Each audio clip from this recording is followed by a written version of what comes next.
You spend 40 years saving for retirement. That's 40 years of early mornings, packed trains, and carefully putting money aside for your future. But there's been a silent partner in your whole financial life this whole time, waiting for their moment, the Taxman.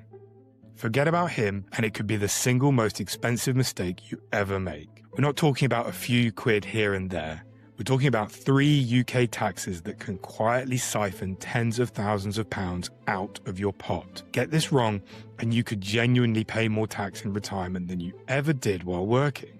Get it right, and you could be looking at a far wealthier future. My name's Edmund Greaves. I'm the editor of Mouthy Money. I've been a financial journalist and commentator for over a decade. Now, this isn't about scaring you. It's about handing you the rulebook. Because once you know how the game is played, you can start winning it. So let's look at the 3 taxes that really decide how long your money lasts. First, the big one.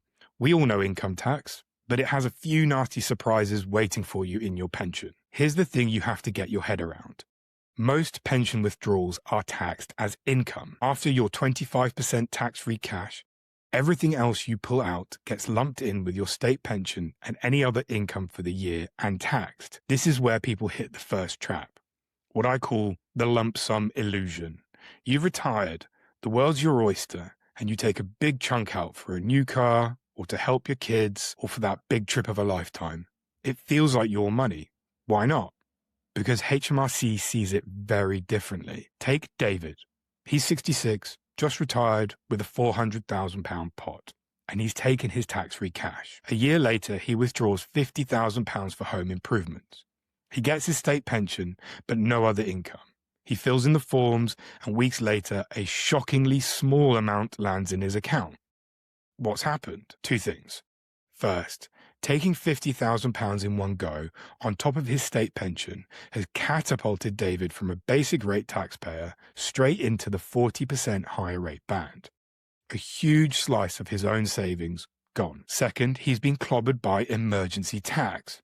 When providers get a big one-off request without the right tax code, they play it safe and tax you as if you're taking that amount out every single month. You claim it back, but it's a headache, and it can leave you short for ages. And don't forget the state pension shock either. The state pension is taxable, and it quietly eats into your personal allowance, pushing more of your private pension into a higher band than you planned. So what's the fix? Simple, but it takes discipline. Smaller, smarter withdrawals. Instead of one big hit, you draw down in smaller chunks across the year, keeping your total income under the higher rate threshold where you can. For 2026-27, your personal allowance is £12,570, and the 20% basic rate runs up to £50,270. The second tax catches out people who've done everything right with their investments. It's capital gains tax, and it lurks in what I call the GIA time bomb, a general investment account, meaning investments held outside a pension or ISA. When you sell those investments to get at your profits, CGT is rubbing its hands, and the government has made this far more painful. The annual CGT allowance used to be over £12,000, but today it's a measly £3,000, so you can only bank £3,000 of profit before tax bites. Above that, gains on shares are taxed at 18% if you're a basic rate taxpayer and 24% if you're a higher rate, and those rates climb sharply at the October 2024 budget. So anyone working off old figures is in for a shock. Now let's take Sarah. For 20 years, she's paid into a fund in a GIA. It's done well. She's sitting on a £50,000 profit. Now retired, she wants to sell some to fund a round-the-world cruise, crystallizing a £15,000 gain.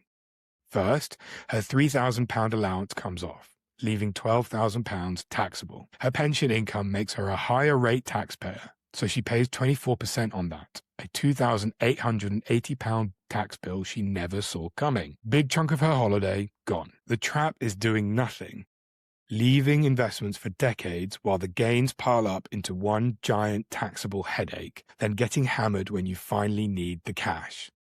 The fix is to be proactive with a move called BED and ISA. Each year, you sell just enough from your GIA to use up your £3,000 allowance tax-free, then immediately buy the same investments back. But this time, inside your ISA where they're sheltered forever.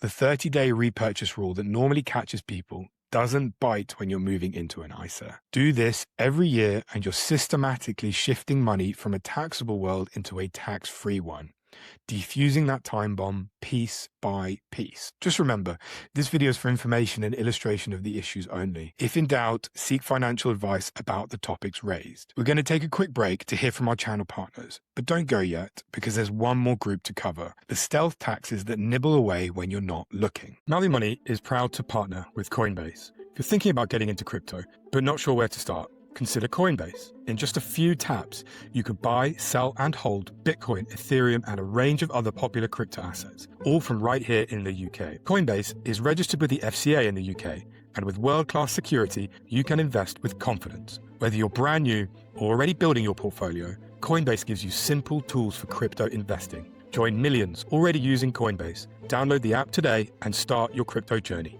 Find out more in the summary. Remember, don't invest unless you're prepared to lose all the money you invest. This is a high-risk investment, and you should not expect to be protected if something goes wrong.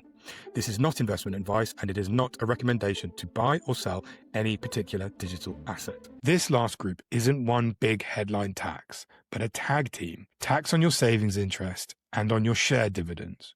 I call it the slow puncture because you never get a bill. It's just a constant drag that quietly bleeds your spending power year after year. Start with savings interest. For years, when rates were on the floor, nobody cared. Now rates are up, and retirees are getting stung. You get a personal savings allowance each year. £1,000 if your basic rate, £500 if your higher rate, and nothing if your additional rate. That's how much interest you can earn before tax. Picture Margaret. She's got £80,000 in a bond paying 5%. That's £4,000 of interest a year. As a basic rate taxpayer, her £1,000 allowance covers the first slice, but the other £3,000 is taxable at 20%, a £600 bill on her safe cash. The same happens with dividends from shares held outside an ISA. The dividend allowance is now just £500.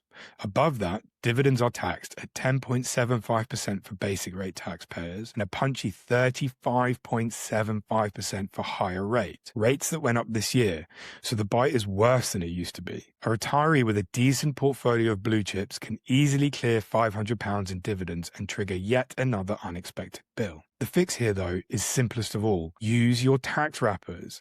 The ISA is your best friend in retirement. You can pay in up to £20,000 a year. Once money's inside, it's sheltered for good. All interest tax-free, all dividends tax-free, all growth tax-free. An ISA is basically a black hole for tax. Use your full allowance every single year, prioritizing any cash or investments that are currently leaking tax, and you patch that slow puncture for good. So we've got income tax, capital gains tax, and the slow puncture. The master plan is to think of yourself as the conductor of an orchestra. You've got different sections, your pension, your ISA, your GIA, and the music comes from deciding which to call on and when. A common, powerful approach is to draw your income in a set order. First, take what you need from fully taxable accounts like your GIA or cash, using up those small annual CGT and dividend allowances. Next, dip into your tax-free pots, mainly your ISAs, your tax-free spending money. Finally, touch your pension, leaving it to grow in a sheltered bubble as long as possible and drawing on it carefully to stay in the lower bands. Now, this isn't gospel for everyone. Sometimes it pays to draw a pension earlier to use up a low tax band, but it's a brilliant starting point for thinking strategically.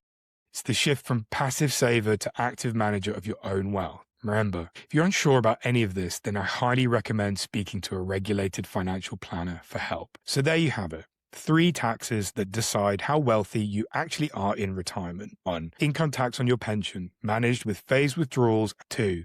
Capital gains tax on investments, diffused with your annual allowance and the bed and ISA trick. 3. The slow puncture on interest and dividends, stopped by relentlessly using your ISA allowance. You spend a lifetime building your savings. Don't let a lack of planning hand the taxman a bigger slice than he's due. Understand these rules, use these approaches, and put yourself firmly back in the driver's seat. If you found this useful and want to keep up with all our latest videos, we have a weekly podcast on Spotify, Apple, and Amazon. You can also follow our in-depth writing at mouthymoney.substack.com. Thanks for watching. Hit subscribe for more on building a properly wealthy retirement. Drop any questions in the comments, and we'll see you on the next one.